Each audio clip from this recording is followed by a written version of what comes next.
Let's just jump right in, and we're going to talk about our main story of the day.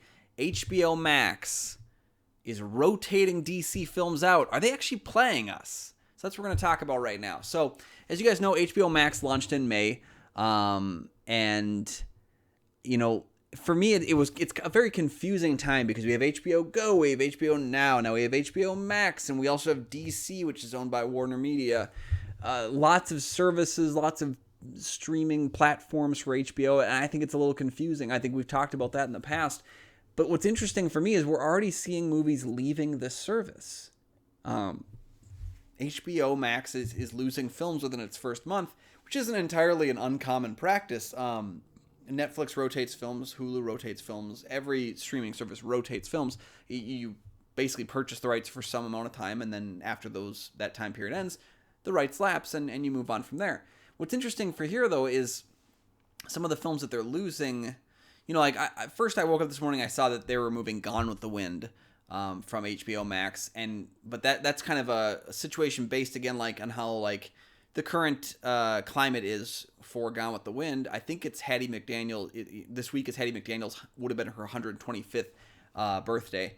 And I just think Gone with the Wind is one of those films, much like some of the Disney films that were put on the streaming service for Disney Plus, where it kind of comes with an asterisk. It has antiquated notions. There are things from the past that is not how the company wants to view itself, and it's not how we should view the film within its historical context.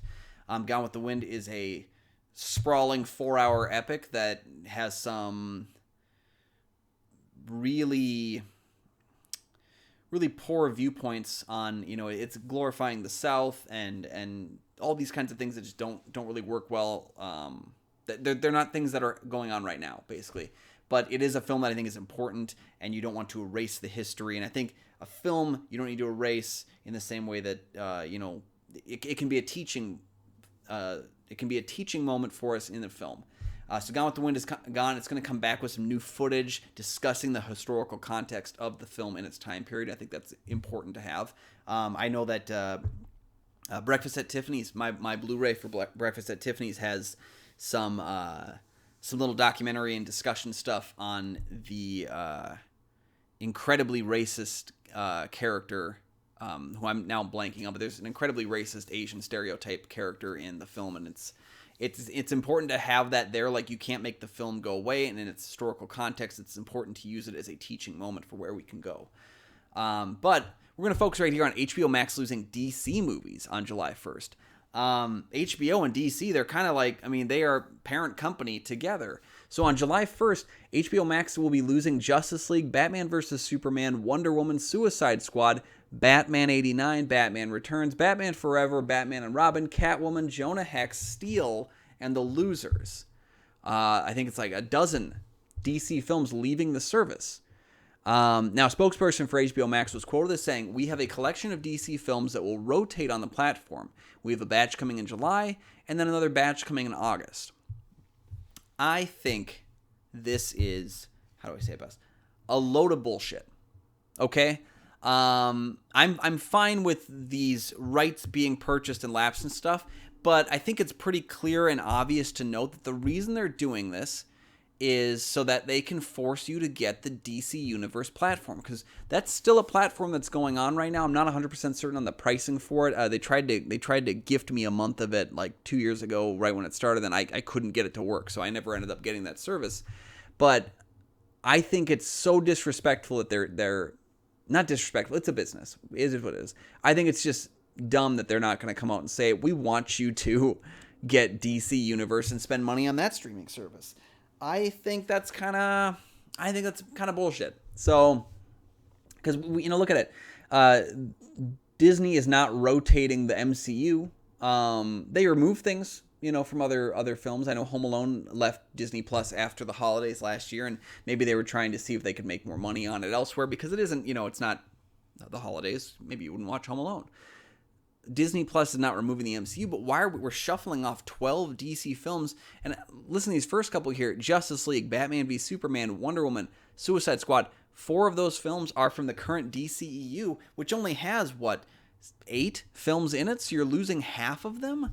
I think it's kind of odd to me because we've got this whole Justice League Snyder Cut thing coming next year, and yet Justice League theatrical cut's just going to take the byway for a couple months. I think that's a load of BS. I think absolutely like they're trying to get you to spend the extra money, even if it's as simple as $5 for DC Universe, so that you can have that. This all comes down to me, like being a real mismanaging in how they're trying to sell HBO Max. It's being sold as HBO and so much more. Are we guaranteed anything? Like really, like as consumers, if I don't want to buy DC movies anymore, I can get you putting them on a few months later. Disney Plus has been doing this with a couple of their films. I know like their initial plan was like Frozen 2, the Star Wars movies as they've come out, and of course rights that are already out when you have your service. I totally get that. It's one of those things that kind of comes on, but you have the rights. You have Justice League's rights to stream, and you're gonna shuffle them off. I think that's kind of weird. I don't know, like especially for fans of like the DC who want to experience that in the way it was done. They want to watch it maybe chronologically. They want to view it from Man of Steel or maybe even Wonder Woman all the way to Birds of Prey. And by removing 4 of the 8 films when you don't even have Birds of Prey on the service yet feels really weird to me. It just doesn't that it's not respecting your viewership. I don't think it is. You've got your 4 Batman 89 to 97 films, your Tim Burton and Joel Schumacher films leaving. I'd rather have at least a block of them leave than have half of the DCEU leave.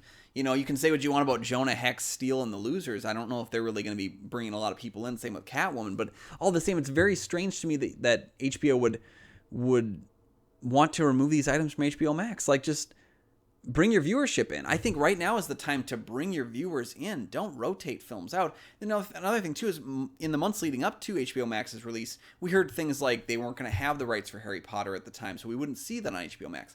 Day one, they had the Harry Potter movie, so I don't even know if they know what they have rights to, and that can be concerning. For me, I'm a big physical media advocate. I can watch all my DC movies. I can watch all my Marvel movies. I have them all. I went out and I bought them. So it's just another reason for me not to seriously consider your service in a long form. Because if I have HBO Max, I'm also a movie marathon guy. I love movie marathons. I like sitting back with a couple of films that are connected, interlaced. We've done the Back to the Future trilogy, I think, every single year. I always do the Star Wars films in order.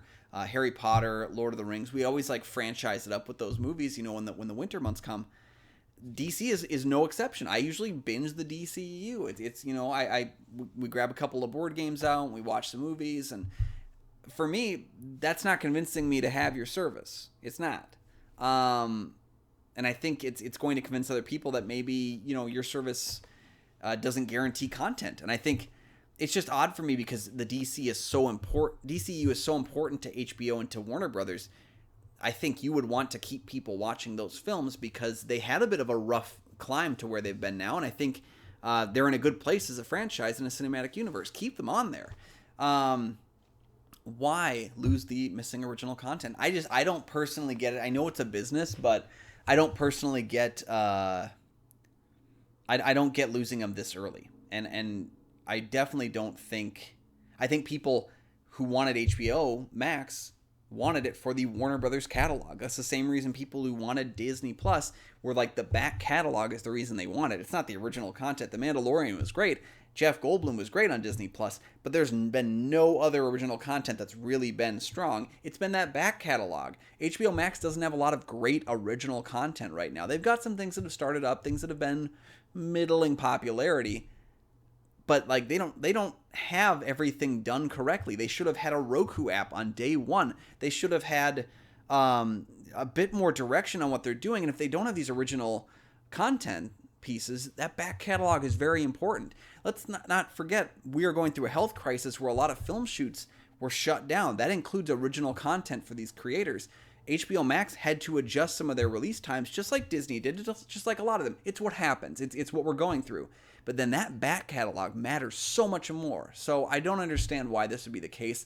I think it's kind of, as much as a business decision, I'm going to say it, I think it's disrespectful. I think if you want people to get your content and you advertise it on those releases and then you're going to lose them a month in, no, go screw yourself. Fix your stuff, HBO Max, because you're better than this, okay? There I have it, guys. My thoughts on HBO Max's rotating of films in and out. If they're not owned by Warner Brothers, I get it. You get them for a certain time period. Do what you got to do. But this is your back catalog. This is your stuff that sells your service. What do you guys think? Am I being too harsh on them? You know, they're fledgling. They're a new service, you know. Be nice to them, Kyle. Let me know in the comments. Or do you agree? Do you think it's kind of shady that they're removing movies potentially to force you into getting DC Universe as a streaming service? I noticed that first when I was excited to watch those DC Universe shows on HBO Max. I was considering getting it. But then I realized that they only had Doom Patrol. They weren't going to have Swamp Thing. They weren't going to have Titans. They weren't going to have Harley Quinn. And those were some of the shows I was interested in. But I'm not going to get just the DC Universe streaming service. I wanted to get it packaged as part of HBO Max, and that's not the case. So let me know in the comments section below. I want to know what you guys think on this. Yeah, thanks for dropping your comments. I'm really curious here. So